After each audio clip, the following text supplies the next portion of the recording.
Hi and welcome.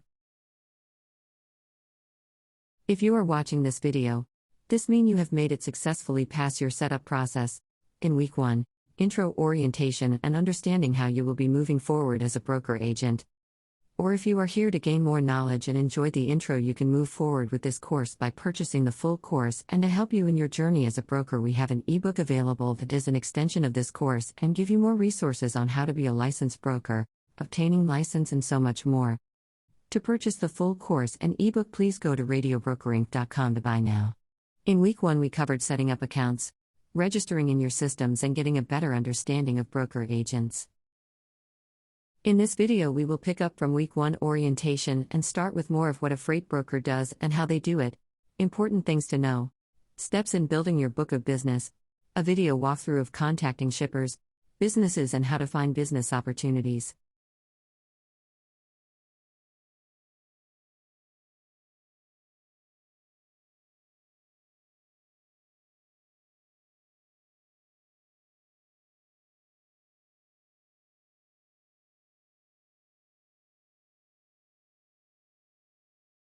Company policy and procedures. During your time at Radio Broker Inc., you must adhere to company policy and procedures. While working as a broker agent, your broker credentials come from Radio Broker Inc. while you are with the company. This means that you work under the brokerage license of Radio Broker Inc. LLC. This policy and procedures document is subject to change and update as necessary. All employees are expected to stay up to date with any changes and follow all policies and procedures outlined in this document. For more information, please see Company PDF Document Policy and Procedures.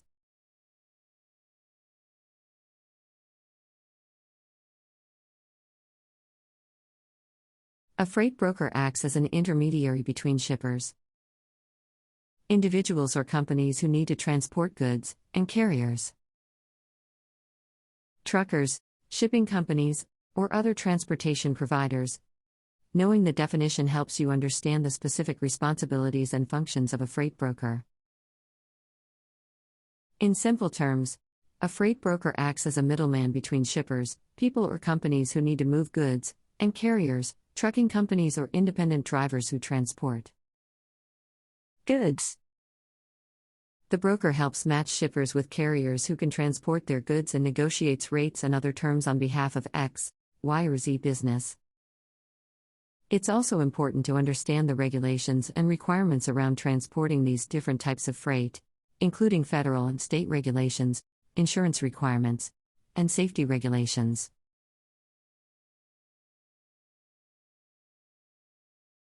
It's important to understand the various types of freight that can be transported, including but not limited to dry goods, refrigerated goods, hazardous materials, and oversized or overweight cargo. Freight brokers often have established relationships with multiple carriers, which enables them to negotiate competitive rates for shipping services. Understanding the role of a freight broker and their ability to optimize logistics can help you find cost-effective shipping solutions and potentially save money for your business. Freight brokers must comply with specific regulations and licensing requirements, such as obtaining a freight broker license from the Federal Motor Carrier Safety Administration, FMCSA, in the United States. Being aware of these regulations can be valuable if you plan to work with a freight broker or engage in freight brokering activities. Freight brokering is a highly regulated industry, and it's important to stay up to date with federal and state regulations governing the transportation of goods. This includes understanding safety regulations, insurance requirements, and licensing requirements for carriers and drivers. Building relationships. Developing strong relationships with shippers and carriers is essential to the success of a freight broker. This involves networking, building trust, and maintaining open lines of communication to ensure that both parties are satisfied with the services provided. Negotiation skills. Freight brokering involves negotiating rates and other terms on behalf of shippers, so having strong negotiation skills is essential.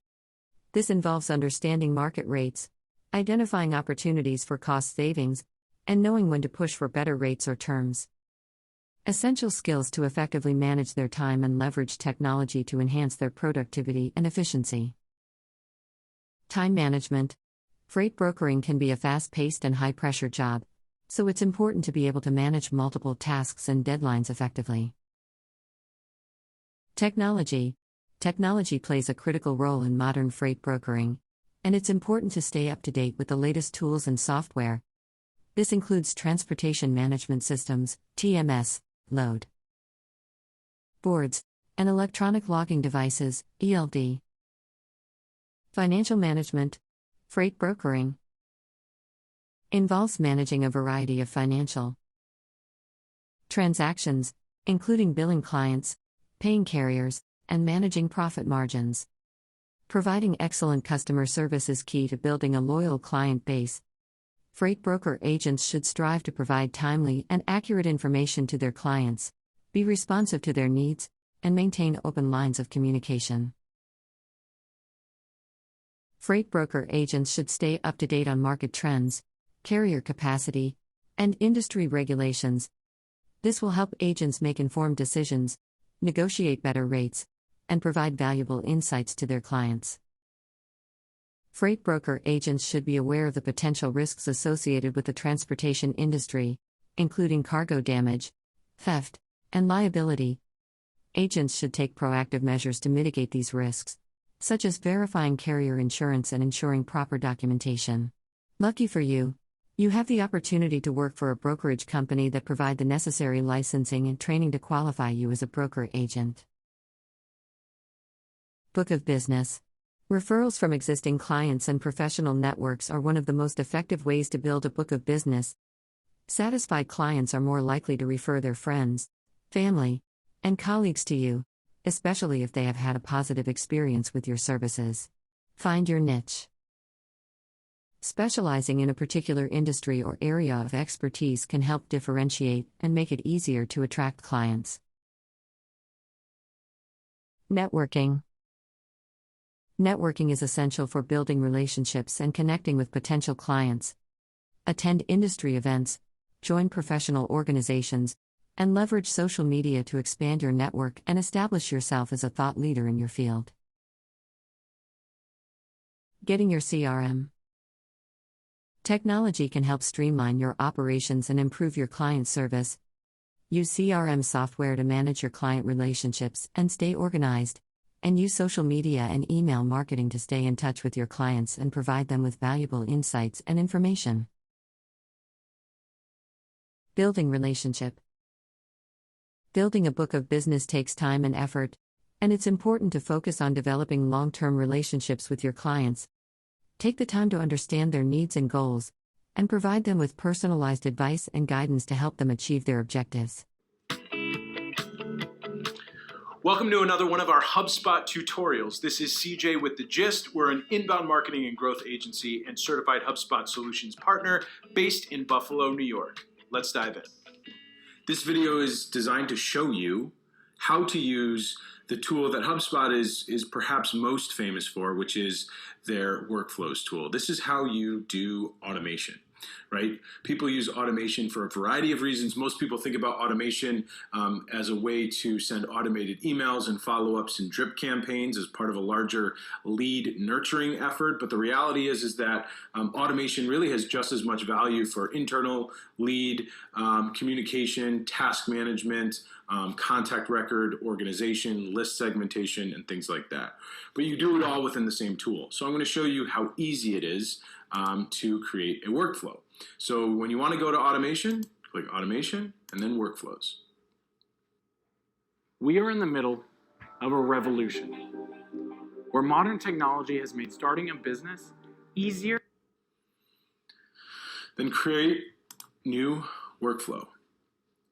When you're in here, you can pick from some templates to start, or you can start from scratch. Now, what's nice is you can trigger workflows based on a variety of objects. You know, they could be around contacts, companies, deals, tickets, or quotes. Basically, what this means is that when a change to something within an object happens, that would be the enrollment trigger. So, for example, if a deal is moved from demo scheduled to demo completed, and you want something to automate, a series of actions to automate when something like that happens, you would do a deal-based workflow because that's something that's happening around a deal.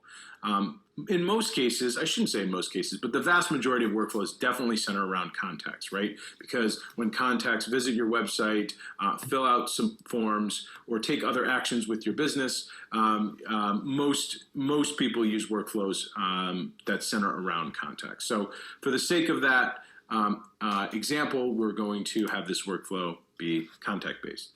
Now, the first thing that you do when you're building a workflow, I mean, aside from name it, right, is set the enrollment triggers. But I am going to name it. So I'm going to say product inquiry follow-up. And this is going to be a workflow that triggers when somebody inquires about a product on our website. And the way they do that in this particular instance is by filling out a form. So when I click Set Enrollment Triggers, what you can see is that a whole lot of things can trigger an enrollment in a workflow. Right? It could be something as simple as somebody changing a contact property. Let's say you have a contact property called Current CRM, right? This is a custom contact property I created as part of this tutorial series. And maybe when somebody changes it to HubSpot, and this could be an internal team member going into one of your contacts and saying, oh, I just found out this person is using HubSpot, and they change that property to HubSpot. That could literally be the enrollment trigger. And maybe that triggers a task to the contact owner to, hey, follow up with this person, see if they'd be interested in a free HubSpot audit, or segment them on a certain list, or maybe even send a marketing email to that particular contact, right? So there are just so many different enrollment triggers that could begin a workflow. And it would be impossible to go over all of them in this video. So for the sake of time, I'm just going to go with form submissions. I recently created a new form called New Client Inquiry Form. So I'm going to say if anybody fills out this form on any page, doesn't matter which page, they're going to be enrolled in this workflow. Now you can also further segment this by saying, and contact property life cycle stage is none of customer, right? Because maybe one of your customers. It can be intimidating. Cold calling can be an effective way to reach out to potential clients who may be interested in your services. Use your knowledge and expertise to provide value to them during the call and build rapport to establish a relationship.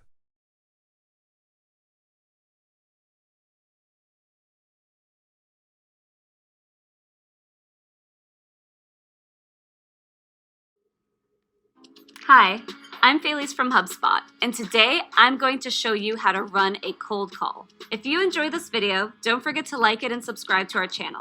Post any questions or suggestions you have in the comments below. Let's get started. At HubSpot, we've spent over 10 years demonstrating the power of inbound to improve lead generation and customer acquisition. But unfortunately, the reality is that many salespeople don't have enough inbound leads to fill their pipeline and hit their numbers. Sometimes an outreach phone call feels like your only option. Fortunately, there's still a way to make a prospecting phone call more personable and helpful. In this video, we're going to tell you exactly how to make a cold call and make sure you're delighting your prospects. First though, let's discuss why traditional cold calling is a bad idea. Traditional cold calling is usually a negative experience for prospects, undermines your status as a trusted advisor, and can even have a negative impact on your brand. It's also a terrible experience for your salespeople. How many of your employees actually enjoy getting hung up on all day? Plus, according to the Harvard Business Review, cold calling is ineffective 90% of the time. However, if you need to make an outreach call, there are effective strategies you can implement to make sure you're more successful and turn cold calls into warm ones. First, you want to make the prospect feel like you did your research. This call is about them and their needs, not about you needing to make a sale. For instance, you might say, "Hi Jim, my name is Tom, and I help Boston area financial services companies like yours increase rep productivity by up to 45%. Alternatively, you could say, "I work with sales managers in hospitality with 5 to 8 reps on their team. My customers are typically looking to increase rep productivity. Does that sound like you?" Once they say yes to this question, which they will because you've done your homework, say, "Tell me about that." When they start talking, practice active listening. Take notes of their pain points and objectives so you can begin your pitch by saying, "So what I'm hearing is," when you've correctly identified their pain points, quickly transition by asking your prospect when they're free for a discovery call. If your prospect throws out a few times, weeks, or months in the future, respond with, "How about tomorrow?" Often you'll be able to get something on the calendar sooner than prospects initially suggest. Ultimately, make your outreach call an opportunity to learn about a prospect's company, challenges, and goals. This will show the prospect you truly care.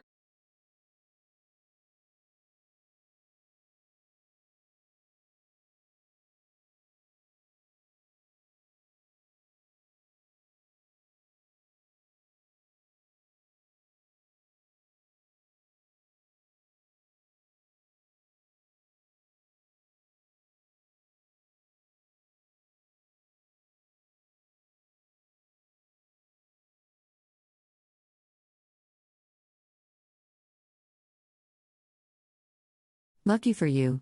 You have the opportunity to work for a brokerage company that provide the necessary licensing and training to qualify you as a broker agent.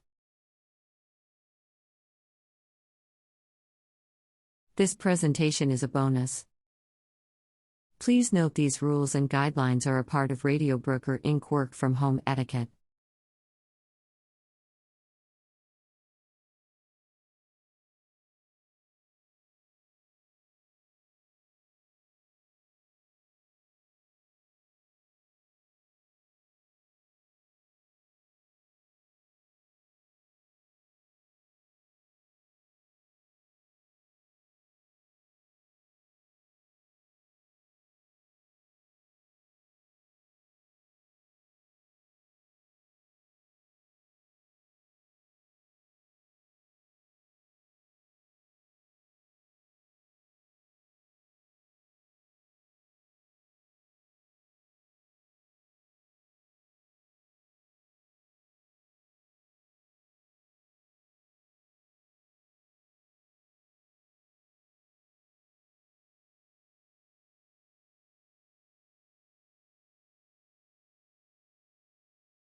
A day in the life as a freight broker.